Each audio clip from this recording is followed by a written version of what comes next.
बच्चों, स्वागत है आपका। आज हम करेंगे हिंदी का 13वां अध्याय। नाम है स्वामी की दादी।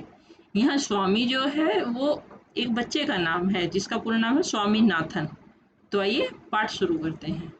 बैठक और भोजन कक्ष के बीच कम हवादार अंधेरे गलियारे की बंद सी कोठरी में स्वामीनाथन की दादी अपने सारे सामान के साथ रहती थी। ये विवरण दिया गया है कमरे का कि बैठक और भोजन कक्ष यानी कि ड्राइंग रूम और डाइनिंग रूम के बीच में एक कम हवादार कमरा है, अंधेरी गलियारे की बंद सी कोठरी, जिसमें स्वामीनाथन की दादी अपना पूरा सामान उसी कोठरी में रखकर रहती थी। उनका सामान था 5 दरियों, 3 चादरों, 5 तकियों वाला भारी भरकम बिस्तर, पटसन के रेशे का बना एक वर्गाकार बक्सा और लकड़ी का एक छोटा बक्सा जिसमें तांबे के सिक्के, इलायची, लौंग और सुपारी पड़े रहते थे। तो ये उनका सामान था। रात के भोजन के बाद स्वामीनाथन दादी के पास उनकी गोद में से रखे लौंग, इलायची की गंध भरे वातावरण में अपने को बहुत प्रसन्न और सुरक्षित महसूस कर रहा था। बड़ी प्रसन्नता से भरकर वह बोला, ओ दादी, तुम नहीं जानती राजम कितनी ऊंची चीज है। उसने दादी को राजम और मणि की पहली दुश्मनी और फिर दोस्ती की कहानी कह सुनाई। तुम्हें पता है उसके पास सचमुच की पुलिस की वर्दी है। स्वामीनाथन बोला। सच? उसे पुलिस की वर्दी क्यों चाहिए? दादी ने पूछा। उसके पिता पुलिस अधीक्षक हैं। वह यहाँ की पुलिस के सबसे बड़े अफसर हैं। दादी काफी प्रभावित हुई। उनका सच में काफी बड़ा दफ्तर होगा, उन्होंने कहा। फिर उन्होंने उन दिनों की कहानी सुनानी शुरू की जब स्वामीनाथन के दादा रोबदार सब मजिस्ट्रेट थे,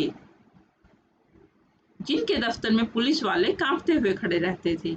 उनसे डरकर खूंखार से खूंखार डाकू तक भाग खड़े होते थे। स्वामीनाथन अधीर होकर उनकी कहानी खत्म होने का इंतजार करने लगा, लेकिन दादी बोलती ही गई, इधर उधर भटकती हुई और अलग अलग समय पर घटी घटनाओं को गड़मड़ करती हुई। बस काफी है दादी, उसने रूखे स्वर में कहा। मैं तुम्हें राजम के बारे में कुछ बताना चाहता हूँ। जानती हो उसे गणित में कितने नंबर मिलते हैं? सारे नंबर मिलते होंगे, है ना? दादी ने पूछा। अरे नहीं, उसे 100 में से 90 मिलते हैं। चलो अच्छा है, लेकिन तुम्हें भी मेहनत करके उसकी तरह नंबर लेने चाहिए।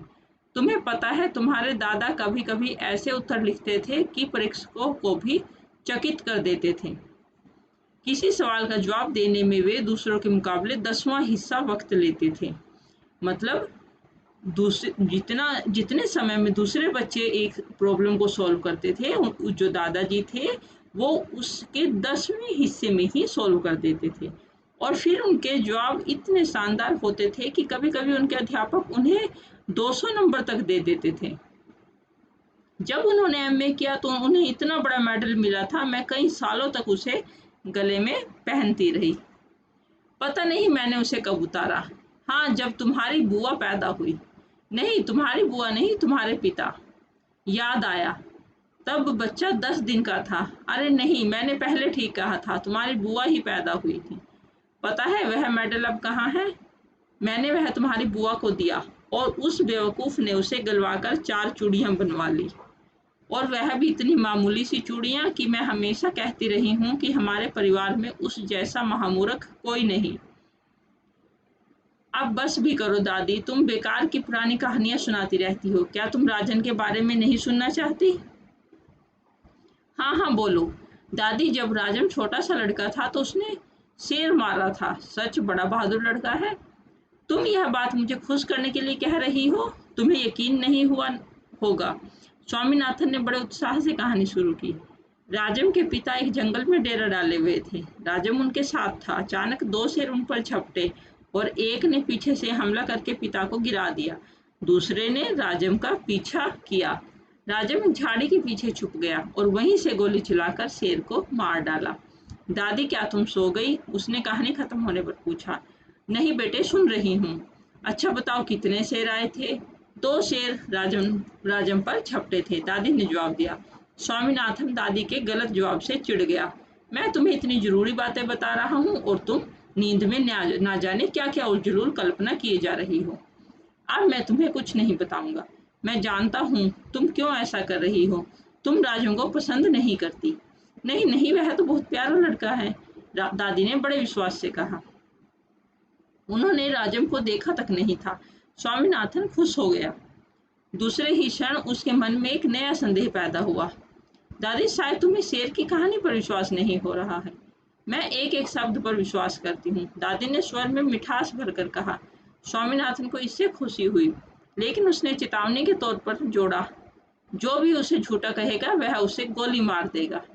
दादी ने इसका समर्थन किया और हरिश्चंद्र की कहानी सुनाने की बात कही, जिसने वचन का पालन करने के लिए सिंहासन, पत्नी और बच्चों को खो दिया और अंत में उसे सब कुछ वापस मिल गया।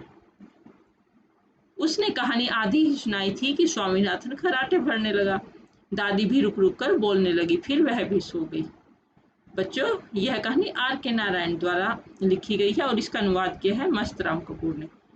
तो आपको ये कहानी कैसी लगी?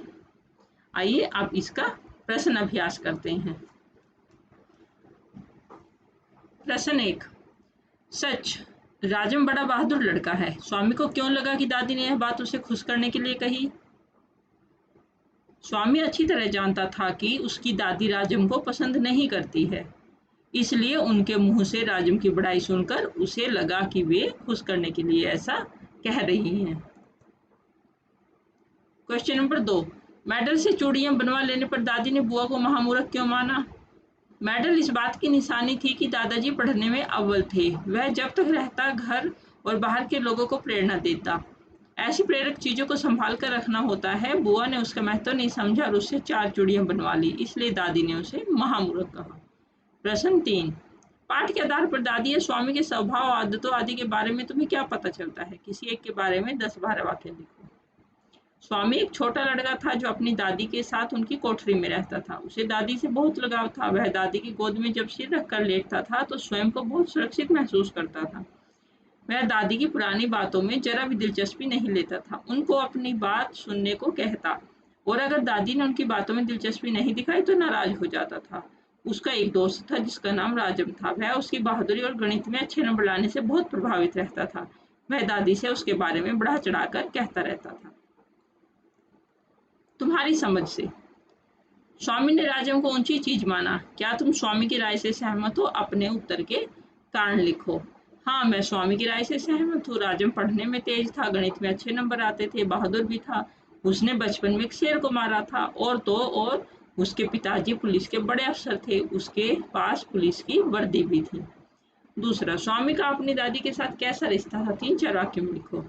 स्वामी का अपनी दादी से बहुत लगाव था। वह उनकी गोद में सिर रखकर सुरक्षित महसूस करता था। वह उनसे कभी-कभी चिढ़ जरूर जाता था, लेकिन उनसे बहुत प्यार करता था। रोज रात में उनके साथ सोता था। उनकी संगति में वह प्रसन्न रहता था। कहानी और तुम। स्वामीनाथन के दादा रोबदार सब मजिस्ट्रेट थे। किसी व्यक्ति का रोब उसके पद और पद के साथ उसकी ईमानदारी, उसके प्रभावशाली व्यक्तित्व और समाज में उसकी पूछ और इज्जत से पता चलता है। क्या तुम्हारे आसपास कोई रोबदार व्यक्ति है? शब्दों के जरिए उसका खाका खींचो। आप अपने आसपास देखिए, क्या आपके पास ऐसा कोई रोबदार व्यक्ति है? उसके बारे में लिखें। क्वेश्चन नंबर 2, स्वामीनाथन दादी के पास बहुत प्रसन्न और सुरक्षित महसूस कर रहा था। तुम कब असुरक्षित महसूस करते हो? जब घर में कोई नहीं होता और बिजली चली जाती है। क्वेश्चन नंबर 3, तुम इन हालात में कैसा महसूस करती हो?